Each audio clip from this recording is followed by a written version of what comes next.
Hello guys, हम देवशीष माता welcome back to this channel. आज के इस वीडियो में हम जीके संविधान से रिलेटेड हर एक क्वेश्चन को देखने वाले हैं, हर एक क्वेश्चन को सॉल्व करने वाले हैं। जीके से रिलेटेड जितने भी सारे क्वेश्चन बनते हैं संविधान से रिलेटेड, उनको सारे के सारे देखने वाले हैं। तो प्लीज़ इस वीडियो को लास्ट तक देखते रहिएगा। पहला क्वेश्चन है, वित्त आयोग का गठन कौन करता है? इसका आंसर है श्री राष्ट्रपति। वित्त आयोग का गठन राष्ट्रपति द्वारा किया जाता है। नेक्स्ट क्वेश्चन है, भारत के प्रथम वित्त आयोग का गठन कब किया गया था? इसका सही आंसर है ऑप्शन बी, 1951 में भारत के प्रथम वित्त आयोग का गठन किया गया था। अब एक और क्वेश्चन पूछा जाता है कि प्रथम वित्त आयोग के अध्यक्ष कौन थे? तो इसका सही आंसर है केसिन योगी प्रथम वित्त आयोग के अध्यक्ष थे। इसको भी याद कर लीजिएगा।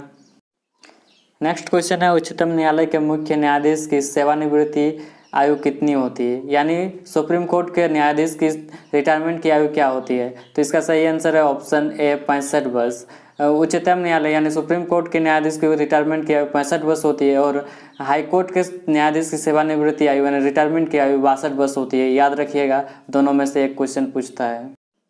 नेक्स्ट क्वेश्चन है, सर्वोच्च न्यायालय में सर्वप्रथम न्यायाधीश कौन थे? इसका आंसर है ऑप्शन सी, हीरालाल जे कानिया। अगर आपको एग्जाम में पूछा जाता है कि सर्वप्रथम महिला न्यायाधीश कौन थी, तो इसमें आपका आंसर हो जाता है कि फातिमा बीबी थी। और अगर आपको वर्तमान न्यायाधीश के बारे में पूछता है तो रंजन गोगोई होगा। तो इन दोनों को भी याद रख लीजिए, प्रथम महिला न्यायाधीश फातिमा बीबी और अभी वर्तमान न्यायाधीश रंजन गोगोई। नेक्स्ट क्वेश्चन है, क्वेश्चन नंबर 5, सर्वोच्च न्यायालय के न्यायाधीशों का वेतन किस पर निर्भर करता है? इसका आंसर है ऑप्शन नंबर सी, भारत की संचित निधि पर। अगर आपको क्वेश्चन पूछता है कि यह किस संविधान के किस अनुच्छेद में व्याख्या मिलता है, तो इसका आंसर होगा अनुच्छेद 266 यानी अनुच्छेद 266 में इसका व्याख्या मिलता है, हम लोग को देखने को मिलता है संविधान में। नेक्स्ट क्वेश्चन है, क्वेश्चन नंबर 6, उच्चतम न्यायालय में अधिकतम कितने न्यायाधीश हो सकते हैं? इसका आंसर है option number B, 31। Supreme court में 31 अधिकतम न्यायाधीश हो सकते हैं। नेक्स्ट क्वेश्चन है, क्वेश्चन नंबर 7, अनुच्छेद 143 के तहत उच्चतम न्यायालय से परामर्श कौन मांग सकता है? इसका मतलब है 143 धारा के अनुसार, अनुच्छेद 143 के अनुसार सुप्रीम कोर्ट से कौन एडवाइस मांग सकता है? तो इसका आंसर है ऑप्शन नंबर ए, राष्ट्रपति। राष्ट्रपति 143 धारा के अनुसार सुप्रीम कोर्ट से परामर्श मांग सकता है, एडवाइस मांग सकता है। नेक्स्ट और 8वां क्वेश्चन है, भारतीय संविधान का व्याख्याकार और संरक्षक कौन होता है? इसका सही आंसर है ऑप्शन डी, सर्वोच्च न्यायालय ही यानी सुप्रीम कोर्ट ही भारतीय संविधान का व्याख्याकार और संरक्षक भी है। उसको संरक्षण भी करता है और एक्सप्लेन करने का अधिकार भी सर्वोच्च न्यायालय के पास ही है। नेक्स्ट और 9th क्वेश्चन है, भारत के राष्ट्रपति और उपराष्ट्रपति का पद खाली हो तो कार्य कौन करेगा? यानी भारत के राष्ट्रपति की अनुपस्थिति में उपराष्ट्रपति काम करता है। अगर दोनों के अनुपस्थिति में कौन कार्य करेगा? तो दोनों के अनुपस्थिति में अगर किसी बाई चांस राष्ट्रपति भी नहीं रहते हैं और उपराष्ट्रपति भी नहीं रहते हैं, तो उसके पद पर कौन कार्य करेगा? तो इसका आंसर है ऑप्शन सी, सर्वोच्च न्यायालय का मुख्य न्यायाधीश यानी सुप्रीम कोर्ट का जज जो होता है वह राष्ट्रपति का कार्य करेगा। नेक्स्ट और क्वेश्चन नंबर 10 है, भारत के मुख्य न्यायाधीश कौन थे जिन्हें राष्ट्रपति के रूप में कार्य करने का मौका मिला था? मैंने आपको बताया कि जब राष्ट्रपति के पद खाली होता है यानी राष्ट्रपति और उपराष्ट्रपति दोनों को पद खाली होता है, तब किसी मुख्य न्यायाधीश यानी सुप्रीम कोर्ट के मुख्य न्यायाधीश को कार्य करने का मौका मिलता है। तो इस क्वेश्चन में पूछा जा रहा है कि आप कौन से ऐसे सुप्रीम कोर्ट का जज था जिन्हें राष्ट्रपति के रूप में कार्य करने का मौका मिला था? तो इसका आंसर है ऑप्शन नंबर डी, हिदायतुल्लाह को राष्ट्रपति के रूप में कार्य करने का मौका मिला था। नेक्स्ट और 11वां क्वेश्चन है, सर्वोच्च न्यायालय के न्यायाधीशों की संख्या बढ़ाने का अधिकार किसके पास है? तो मैंने पहले भी बताया कि सर्वोच्च न्यायालय में जो न्यायाधीश है, सुप्रीम कोर्ट में जो जजों की संख्या है वो 31 है, 31 जज रहते हैं। तो इसको बढ़ाने का अधिकार किसके पास है? इसको इंक्रीज करने का अधिकार किसके पास है? तो इसका आंसर होगा संसद के पास इसको बढ़ाने का अधिकार है, इसको इंक्रीज करने का अधिकार है। इन दोनों को टॉपिक को याद रखिएगा, कभी कभार पूछता है कि सर्वोच्च न्यायालय में अधिकतम कितने न्यायाधीश हो सकते हैं? तो इसका आंसर है 31। और किसके पास अधिकार है इसको इंक्रीज करने किसके पास अधिकार है? तो इसका आंसर होगा संसद के पास अधिकार है इसका। नेक्स्ट और क्वेश्चन नंबर 12 है, सर्वोच्च न्यायालय के मुख्य न्यायाधीश के पद पर सर्वाधिक अवधि तक कौन रहा? यानी कि सुप्रीम कोर्ट के जज के रूप में किसने सबसे लंबा समय तक काम किया?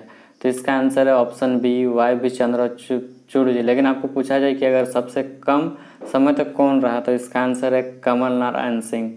अगर पूछता है कि आपको सबसे सुप्रीम कोर्ट के जज के रूप में सबसे कम समय तक किसने काम किया, उसका आंसर होगा कमल नारायण सिंह। और सबसे लंबा यानी सबसे सर्वाधिक अवधि तक काम टिकने वाला जज जो है वह YV चंद्रचूड़। दोनों की याद रखिएगा, बहुत इंपॉर्टेंट है।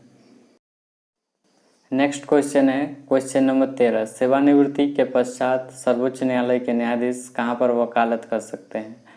क्वेश्चन को ध्यान से पढ़िए। सेवानिवृत्ति मतलब रिटायरमेंट। रिटायरमेंट के पश्चात सुप्रीम कोर्ट के जज कहाँ पर वकालत कर सकते हैं, एक क्वेश्चन में पूछा जा रहा है। मतलब मैंने पहले भी बताया कि जो सुप्रीम कोर्ट के जज की जो उम्र है, रिटायरमेंट की उम्र है वो 65 वर्ष है, और हाईकोर्ट के जज की रिटायरमेंट की जो उम्र है वो 62 वर्ष है। तो इस क्वेश्चन में पूछा गया है कि सेवानिवृत्ति यानी सर्वोच्च न्यायालय के जो सुप्रीम कोर्ट के जज होते हैं उनके रिटायरमेंट के पश्चात वो कहाँ पर कार्य कर सकते हैं?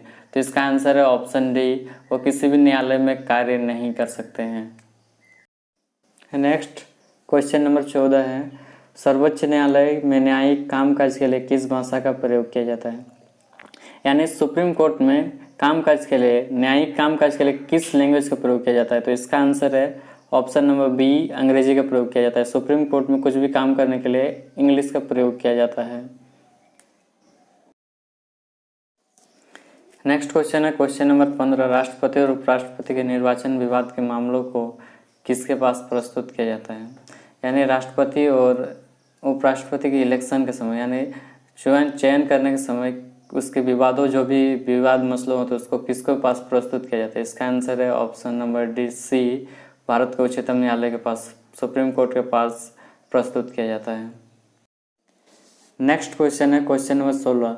प्रारूप समिति के अध्यक्ष कौन थे? इसका आंसर है option number C, doctor Bhimrao Ambedkar. Exam में कभी कभी पूछता है कि प्रारूप समिति में कितने सदस्य? तो इसका आंसर है 7। प्रारूप समिति में 7 सदस्य थे। आप इसको भी याद रखिएगा, कभी कभी पूछता है एग्जाम में। नेक्स्ट क्वेश्चन है क्वेश्चन नंबर 17। भारतीय संविधान को कब अंगीकृत किया गया? इसका आंसर है ऑप्शन नंबर सी, 26 नवंबर 1949 को। 26 नवंबर 1949 को भारतीय संविधान को अंगीकृत किया गया था। Next question question number 18। Bharat में संविधान दिवस कब मनाया जाता है? तो इसका आंसर है ऑप्शन डी, 26 नवंबर को भारत में संविधान दिवस मनाया जाता है।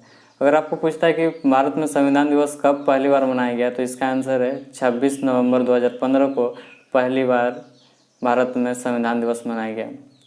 तो याद रखिएगा दोनों को, 26 नवंबर में संविधान दिवस मनाया गया, और पहली बार अगर पूछता है कि कब पहली बार मनाया गया, तो इसका आंसर है 26 नवंबर 2015 को पहली बार भारत में संविधान दिवस मनाया गया। नेक्स्ट क्वेश्चन है क्वेश्चन नंबर 19। भारतीय संविधान को किसने लिखा था? इसका आंसर है ऑप्शन नंबर ए, प्रेम बिहारी नारायण रायजादा। यहाँ पर कंफ्यूज होने की बिल्कुल ज़रूरत नहीं है। डॉक्टर भीमराव अंबेडकर भारतीय संविधान का संकलन किया था। इसे उस समय टाइपराइटर वगैरह नहीं था, तो यहाँ से लिखित प्रेम बिहारी रायजादा ने इसको हाथ से लिखकर बनाया था। और ये संविधान इंग्लिश और हिंदी दोनों लैंग्वेज में लिखा गया था, तो बिल्कुल कंफ्यूज होने की ज़रूरत नहीं। Next question question number 20। संविधान के पृष्ठों को सजाने का कार्य किसने किया था?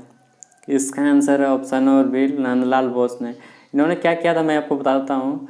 इन्होंने संविधान में टोटल 22 अध्याय है, तो 22 अध्याय में 8-8 इंच का इन्होंने 22 फोटो बनाए थे। सब एक एक अध्याय के लिए एक। इनको बनाने में 4 साल लगा था। इनको 22 फोटो को बनाने में, 22 पिक्चर्स को बनाने में, 22 अध्याय के लिए इनको 4 वर्ष का समय लगा था। Next question question number 21। Bharat का मूल संविधान कहाँ संरचित है? इसका आंसर है ऑप्शन नंबर सी, संसद भवन में। संसद भवन में भारत का मूल संविधान जो हस्तलिखित था वो संरचित है। नेक्स्ट क्वेश्चन है क्वेश्चन नंबर 22। भारत का मूल संविधान कहाँ से प्रकाशित हुआ था? इसका सही आंसर है देहरादून से। देहरादून से भारत का मूल संविधान प्रकाशित हुआ था। मिलते हैं अगले वीडियो में। आज thank you for watching this video. Please अगर आप मेरे इस यूट्यूब चैनल पर नए हैं तो प्लीज़ सब्सक्राइब कर लीजिए, साथ ही लाइक कर दीजिए। मिलते हैं अगले वीडियो में। Thank you.